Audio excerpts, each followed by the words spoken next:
చంద్రబాబు పవన్ కళ్యాణ్ లోకేష్ పై తనతో మాట్లాడించింది సాక్షి మీడియా వాళ్లేనని, అందులో తన పాత్ర ఏమీ లేదని సిఐడి విచారణలో సినీ నటుడు పోసాని కృష్ణమురళి చెప్పినట్లు తెలిసింది.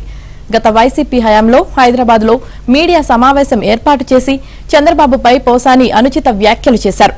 ఈ వ్యవహారంతో తమ మనోభావాలు దెబ్బతిన్నాయంటూ టీడీపీ కార్యకర్త బండారు వంశీకృష్ణ గత అక్టోబర్ 9న సిఐడి అదనపు డీజీకి ఫిర్యాదు చేశారు.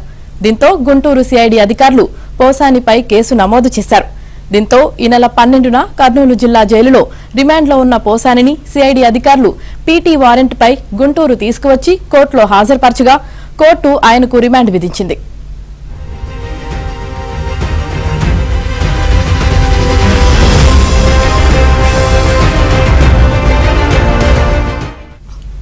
ఆ కేసులో మరిన్ని వివరాలు, ఆధారాలు రాబట్టాల్సి ఉందన్న సిఐడి అధికారుల అభ్యర్థన మేరకు పోసానిని నిన్న ఉదయం 10 నుంచి సాయంత్రం 5 గంటల మధ్య కోర్టు కస్టడీకి అనుమతించింది.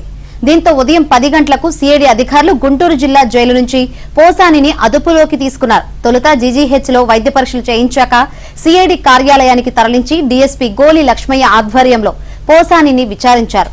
అనంతరం సాయంత్రం 5 గంటలకు తిరిగి జిల్లా జైలుకు తరలించారు. విశ్వసనీయ వర్గాల సమాచారం మేరకు విచారణలో కీలక విషయాలు చెప్పినట్లు తెలిసింది.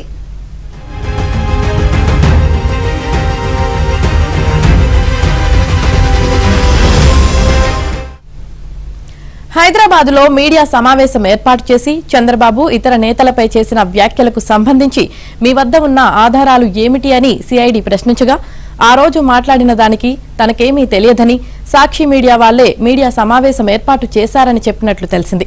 వారిచ్చిన స్క్రిప్ట్నే చదివా, వారిచ్చిన ఫోటోలనే చూపించా అన్నారు.